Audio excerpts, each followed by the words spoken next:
All right. On this table right here is four different products, and they couldn't be any different internally. What I hope to accomplish in this video is to show you the difference between the products and hopefully help you make a better informed decision on what you guys should be getting from us in 2026. So where we're going to start is going to be with AGM. So AGM is a chemistry that everybody knows. It's been around since a century. It's been around for forever. Everybody knows what an AGM battery is, but fundamentally, our AGM batteries are a little bit different and different from batteries from a century ago. So basically, what the fundamental AGM battery is, I mean, if you've heard the term flooded battery or, wet cell battery, like any of those, basically this is just a sealed version. And with AGM, it's a sealed version of it, but it offers, as far as ours go, more capacity in the same group size as our competition. So basically, what that means is we have to follow the BCI or Battery Council International standard as far as group sizing. So, Group 34, which are these two, we offer within AGM five different ones: our D3400, which is here, our S3400, our PS3400, our V3400, and A3400. They're all the same group size.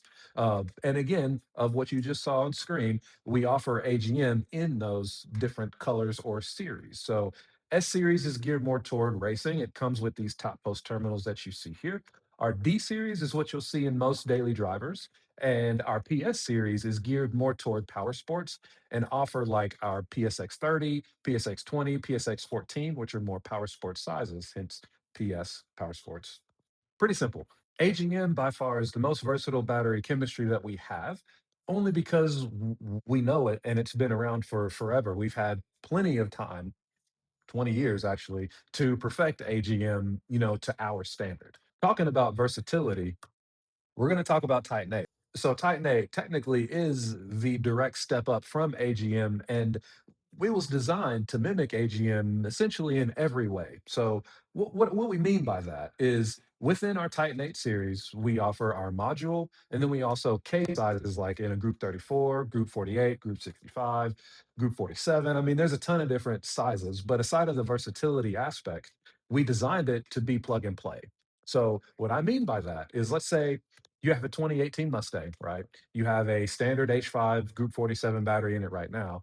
What we designed Titan8 to do is for you to be able to take that battery out, drop the new one in, start your car, and be on your way. So, with that, Titanate is comprised of lithium titanate oxide, which is, you couldn't get any closer to AGM within lithium as titanate is. And that's why it's the most versatile lithium, especially within a car. We designed it to be a plug and play upgrade. So there's no considerations when swapping out. It works within the same voltage range as AGM. If you drain it, charge it back up.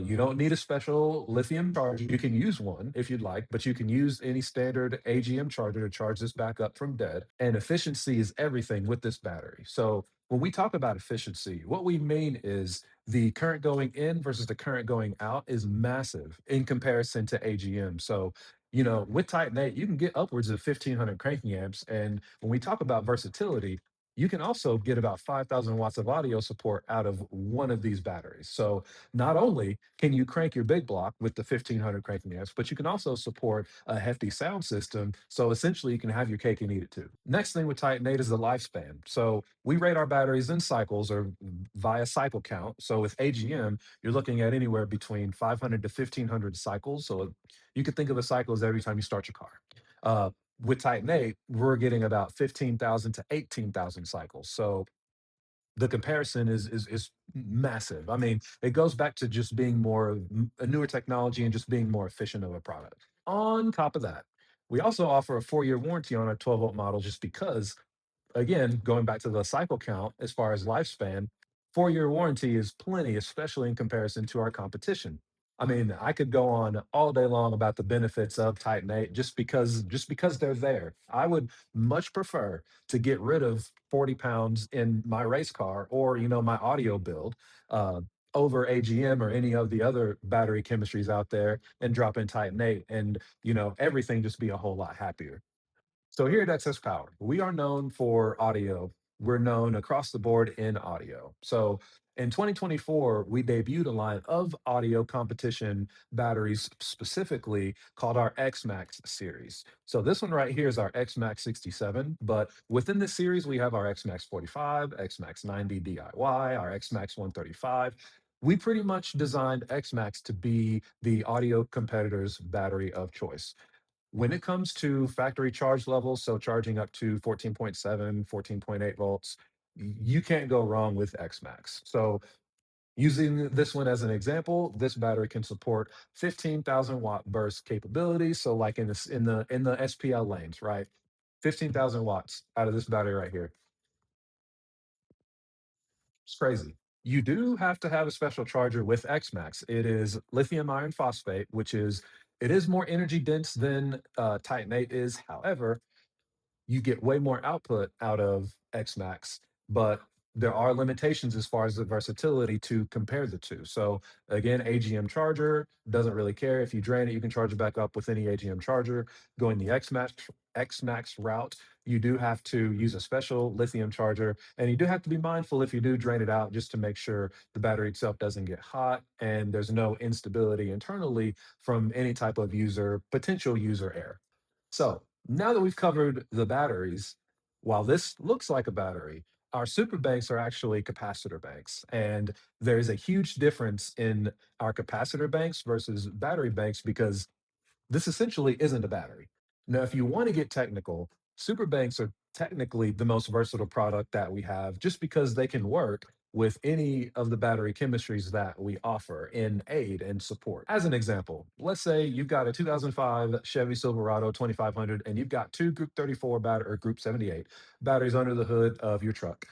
Let's say you were to take one of those Group 34s out and drop this in, but before you did that, you cranked your truck and you saw what your voltage dropped to. AGM batteries have what's called voltage sag. So you may be resting at 12.8 volts, but those two batteries may drop down in the nines. Very, very, very common. You take one of those out, drop a superbank in, your voltage may only drop to about 11, like maybe 10.9, 10.8. So two things that happen there. So not only is your cranking voltage a whole lot higher, but your cranking RPM is a lot higher also. So another example, let's say you're going down the road, it's late at night, your music's up, you're jamming, it's summertime, but your lights are dimming. Every time the bass hits, because we like the bass, every time the bass hits, your lights dim. So now you're in traffic, your lights are dimming. You may be too far away from people to actually hear what's going on. They're just like, what's going on? Problem is your alternator's requesting, 14.4 volts, let's say, as an example. And the battery wants to be at 12.8 volts, which is resting voltage. Everything in between, I don't want to say is necessarily a middle ground, but there isn't enough time for the alternator to react once a load is applied or the bass drops, right? Uh, for the alternator to catch that voltage going down.